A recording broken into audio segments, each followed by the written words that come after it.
Ashton actually gave the full spiel in his little intro before, talking about his experience with Milo and all the way through. But as you've mentioned, we have moved on now to Woolworths Cricket Blast, and basically it's an entry-level program split over two. So we have Junior Blasters, which is for our 5 to 7-year-olds, which is purely based really on that skill development and a real introduction to your cricket basics, so your catching, your bowling and fielding, but also learning your basic sort of fundamental movement skills that every child needs to develop as they grow up. And then we have our second level, which is our Master Blasters, which is for your 7 to 10-year-olds.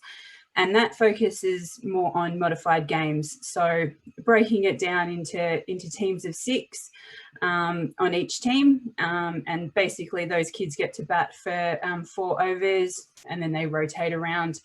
But basically, I think for Cricket Blast, we're sort of looking at, trying to provide a fun and welcoming atmosphere for kids to get involved in cricket. And it's not necessarily just about the cricket.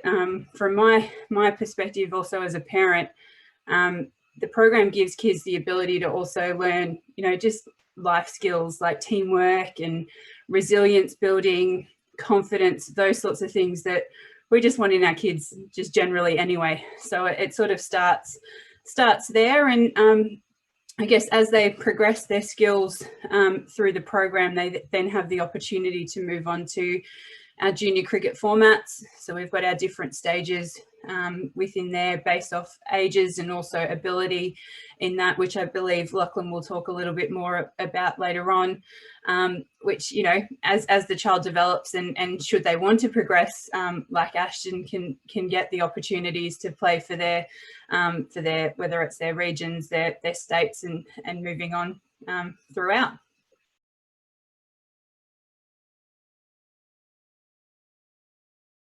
So from a Woolworths Cricket Blast perspective, we have a recommended retail price of $99 for both those junior programs, the Junior Blaster and Master Blaster.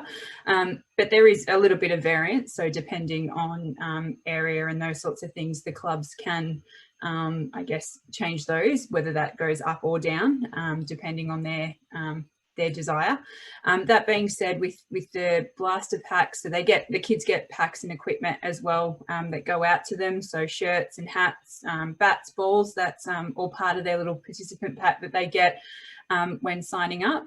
But then from that perspective, all the centres that run a Cricket Blast program have all the equipment that they need to run those sessions. So the parents don't need to buy anything extra on top of just their regular registration fee.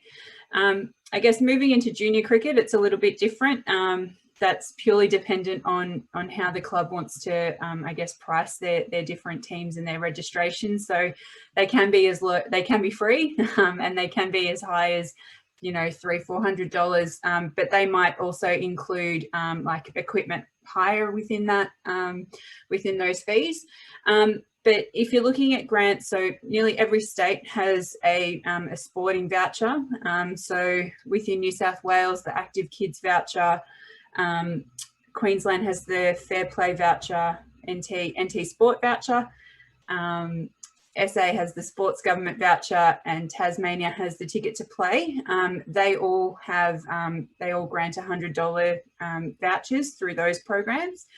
And Kids Sport in WA have $150 on their allowance. So they can just be applied through your local government and depending on their different criteria. In Victoria, we don't have a state voucher scheme at this point in time, but for those in Victoria, you may have heard about some local community grants that are coming out next year in line with the response to COVID. So I believe that will be $100. But yeah, more information will come out from the government once that's released. So there are some opportunities there for those that can be used for both the Blast programs and for junior cricket as well.